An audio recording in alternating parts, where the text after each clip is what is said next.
La enfermedad diarreica aguda (EDA). La diarrea es un síndrome clínico de etiología diversa que se acompaña de la expulsión frecuente de heces de menor consistencia en lo normal, acompañado a menudo de vómitos y fiebre.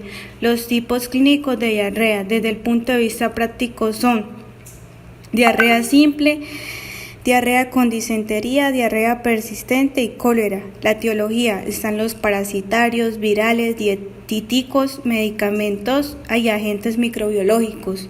El diagnóstico: el estudio de laboratorio. Es importante observar si hay sangre en las heces en todos los pacientes. El uso de pruebas de laboratorio dependerá de su disponibilidad. Algunas de las más útiles son: observación de la sangre en las heces, sugiere infección; observación de las heces en el microscopio; cultivo y pH de las heces. Los signos de deshidratación son sed inquieto, irritable, ojos hundidos, llorar sin lágrimas, boca seca, saliva espesa, respiración rápida o profunda, sed aumentada y orina poco. Los factores de riesgo: agua contaminada, falta de lavado de manos antes de alimentarse, deficiente saneamiento básico, malnutrición, comida fuera de casa, almacenamiento de agua en recipiente abierto. El tratamiento fundamental consiste en la mayoría de casos en beber suficiente líquido y reponer además las sales que se pierden con la diarrea. Aporte suficiente líquido para no deshidratarse. También puede ser útil una dieta astringente. Si la diarrea es severa, se acompaña de deshidratación, es necesario tratar al paciente en el hospital para administrar líquidos por vía venosa. Como norma general, no es aconsejable utilizar fármacos antidiarreicos sin indicación del médico, ya que pueden complicar la evolución de la diarrea. La prevención: primero, promover la lactancia materna durante los primeros 6 meses de vida. Segundo, desinfección, manejo y conservación del agua. Tercero, cocer los alimentos, sobre todo pescados y mariscos. Cuarto, lavar frutas y verduras con agua y jabón, utilizar agua potable. Quinto, lavarse las manos antes de la preparación e ingesta de alimentos, después de ir al baño, cambiar pañales o manejo de basura. Sexto, ante la presencia de diarrea o deshidratación, se recomienda continuar con la alimentación habitual para lograr una pronta recuperación y evitar una desnutrición. Para el manejo de las enfermedades diarreicas agudas, debe realizarse una evaluación del paciente.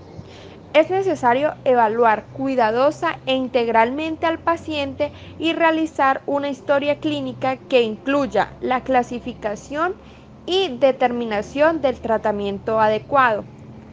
Como lo observamos en esta ruta de atención del manejo de la EDA, es importante evaluar la frecuencia o volumen de las deposiciones o líquidos.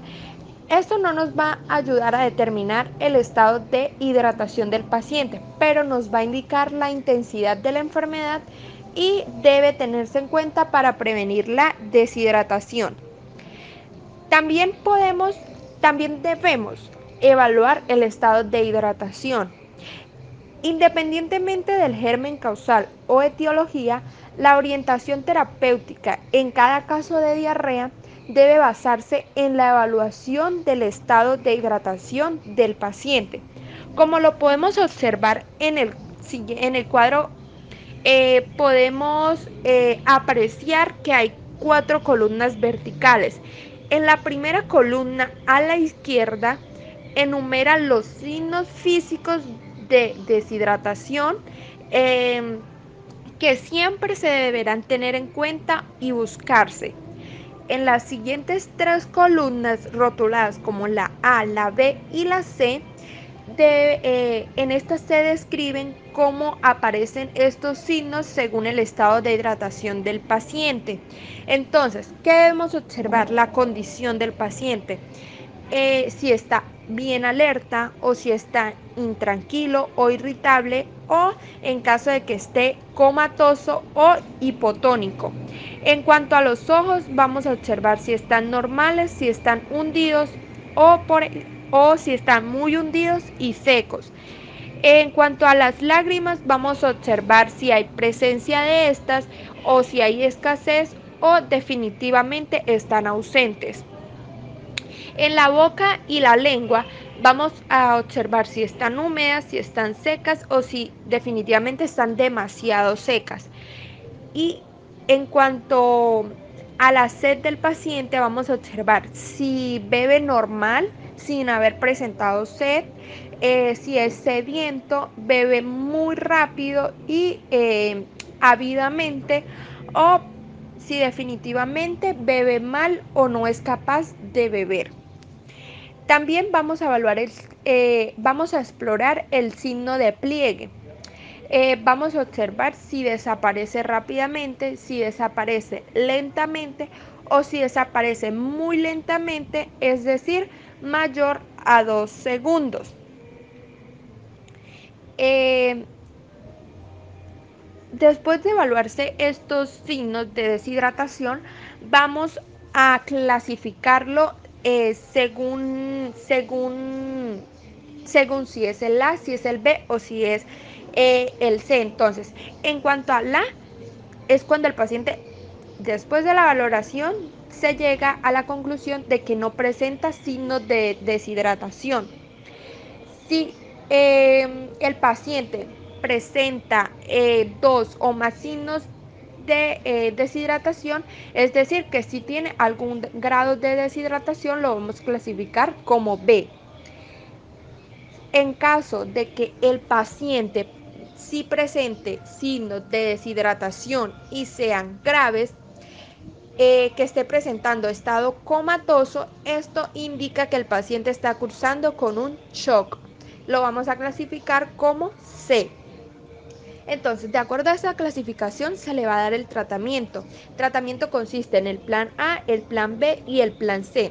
El propósito de esta clasificación es unificar los criterios de diagnóstico del estado de hidratación con el fin de facilitar el manejo correcto del paciente con diarrea en todos los niveles de atención. Al mismo tiempo, orienta el uso racional de la hidratación endovenosa solo en caso de que el paciente esté presentando deshidratación grave o shock. Que se lo voy a explicar más adelante. También vamos a valorar o a identificar la presencia de otros signos o síntomas como después de haberse evaluado el estado de hidratación, se debe preguntar y observar otros problemas como disentería, diarrea persistente, desnutrición, infecciones respiratorias agudas y otras enfermedades prevalentes en la infancia como malaria en zonas endémicas, anemia, maltrato y valorar el estado de vacunación. En cuanto al tratamiento, según el estado de hidratación, encontramos la terapia de rehabilitación oral, que esta terapia va a reducir de un 40 a un 50% la tasa de letalidad intrahospitalaria. Es exitosa entre el 90 y el 95% en pacientes con deshidratación por EDA, y en niños permite la alimentación oral y en caso de un desequilibrio de sodio y potasio los corrige. Para esta terapia existen unas indicaciones como signos de grados de deshidratación sin estar cursando con un shock y en pacientes con vómito persistente. Pero asimismo, como existen unas indicaciones, existen unas contraindicaciones, que estas son hilo paralítico, distensión abdominal, gasto fecal aumentado, vómito mayor o menor a 4 veces en una hora y una mala absorción de glucosa. Bueno, entonces para continuar con el tratamiento, como venía mencionando anteriormente, existe el plan A, el plan B y el plan C. Entonces se dice que el plan A es para pacientes con diarrea en ausencia de deshidratación.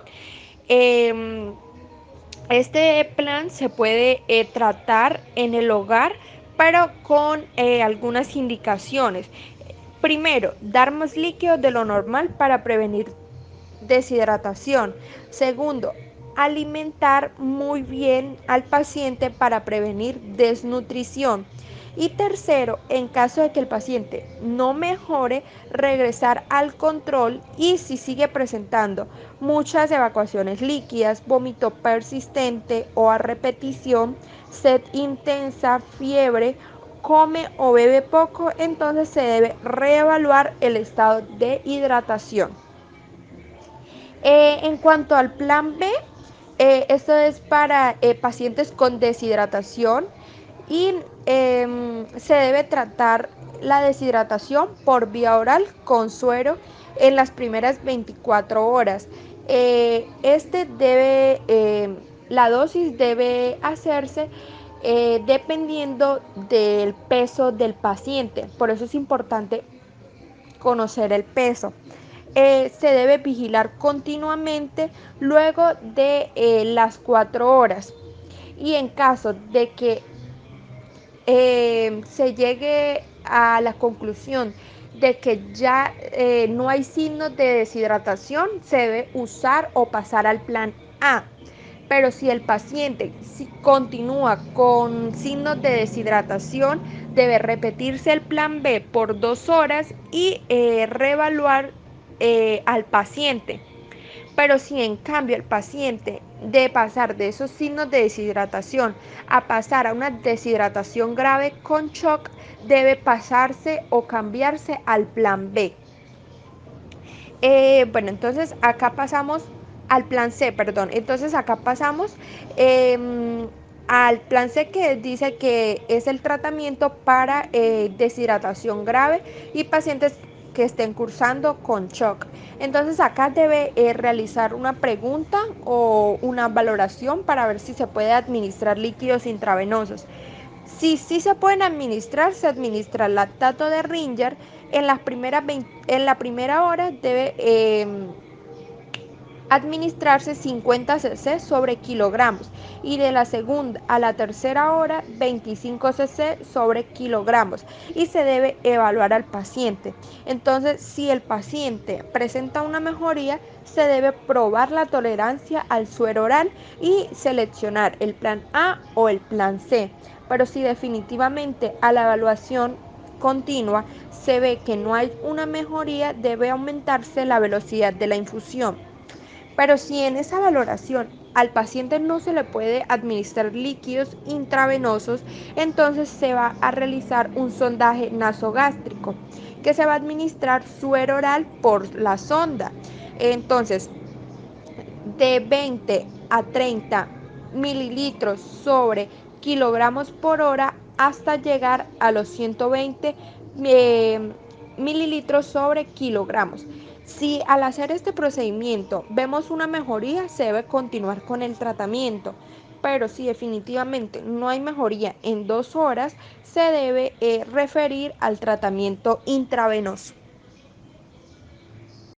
A continuación, vamos a hablar sobre la importancia de conocer sobre las infecciones respiratorias agudas. Primordialmente debemos saber qué es una infección respiratoria aguda, ya que estas constituyen un grupo de enfermedades que se producen en el aparato respiratorio, que son causadas por diferentes microorganismos como virus y bacterias. Estas comienzan de forma repentina y duran menos de 2 semanas. Esta es la infección más frecuente en el mundo y representa un importante tema de salud pública en nuestro país. La mayoría de estas infecciones, como el resfriado común, son leves, pero depende del estado general de la persona, que pueda complicarse y llegar a amenazar la vida, como en el caso de las neumonías. En cuanto a la población más afectada, estos serían los niños menores de 5 años, los cuales sus principales síntomas son la fiebre, el malestar general, la congestión, secreción nasal. Asimismo, también se puede presentar síntomas como la tos, el dolor de garganta, la expectoración y dificultad para respirar. Es muy importante resaltar que hay unos signos de alarma que debemos estar muy atentos en los niños menores de 5 años, los cuales son el aumento de la frecuencia respiratoria, el hundimiento de las costillas al respirar, también presentan ruidos extraños al respirar, como son los sonidos como silbidos en el pecho, fiebre que no cede con la administración de medicamentos, irritabilidad, decaimiento y somnolencia. También en casos más extremos aparecen ataques o convulsiones. En los principales factores de riesgos al desarrollo de las infecciones respiratorias agudas son que el niño sea menor de 2 meses, que padezca desnutrición o no tenga una adecuada lactancia materna, que haya una escasez de vitamina A o el niño nazca con un bajo peso al nacer y no tenga completo su carnet de vacunación. Y en cuanto a los factores protectores, es muy importante que el niño tenga una buena administración de lactancia materna exclusiva durante los primeros 6 meses de vida. Después de los primeros 6 meses de vida, empezar con una alimentación complementaria adecuada y un buen nivel de nutrición. Por último, tener las inmunizaciones, especialmente vacunas del sarampión, triple viral, DPT, Haemophilus influenzae y por último, BCG. Por último y muy importante, hablaremos de cómo protegernos de las infecciones respiratorias agudas. Primero que todo, debemos evitar el contacto con personas con gripa y mantener las manos limpias con un correcto lavado de manos con agua y con jabón. Segundo, sería que si el bebé es menor de 6 meses, suministrar solamente leche materna en mayor cantidad, por lo menos 10 veces al día. Si el niño tiene 6 meses o más, proporciónele alimentos recién preparados de alto contenido nutricional y energético, como por ejemplo las frutas, verduras y carnes, y sígale dando leche materna. También evite el contacto con fumadores y mantenga las fosas nasales destapadas en lo posible. Aplique con frecuencia suero fisiológico por ambas fosas nasales, limpiando las secreciones. Luego están las infecciones respiratorias agudas. Este proceso infeccioso que da a cualquier área de las vías respiratorias, en la nariz, en los oídos, en la faringe, en la laringe, en la tráquea, etc. Su mecanismo de transmisión es por contacto directo. Su periodo de incubación y manejo sí varía según la infección y el área donde se ha dado. ¿Qué debemos tener en cuenta o cuáles son esos factores de riesgo? Bueno, debemos estar atentos con esos niños menores de 2 años, aquellos que no tuvieron lactancia materna, que presentan desnutrición, carecen de falta de inmunizaciones, viven en un estado de hacinamiento, han presentado un bajo peso al nacer. Todos estos son factores que van a hacer que centremos nuestra atención. Pero, ¿por qué debemos saber esto? Bueno, como personal de salud es importante detectar oportunamente la infección respiratoria aguda para brindar un tratamiento oportuno y adecuado, para así disminuir las secuelas y la muerte. Entonces, ¿cómo podemos clasificar estas infecciones respiratorias? Bueno, las podemos clasificar en una infección respiratoria superior o en una infección respiratoria de las vías inferiores. En las vías superiores encontramos la otitis media aguda, la cual va a ser manifestada con el dolor en el oído, fiebre y disminución de la agudeza visual. Si se presentan todos estos síntomas, es importante iniciar el manejo o tratamiento, los cuales serían con antibióticos, amoxicilina, trimethoprim, eritromicina. En caso de que sea una otitis más recurrente y no tan aguda, manejaremos la amoxicilina con 20 miligramos en una dosis de 3 a 6 meses. Si ya la otitis media con la fusión, esto agrava, esto no mejora, manejamos con agente antibiótico y empezamos el uso de corticoides. Otra infección que podemos encontrar en las vías superiores es la laringotraquitis. Esta infección se manifiesta con fiebre, disfonía, tos molesta y fuerte estridor inspiratorio.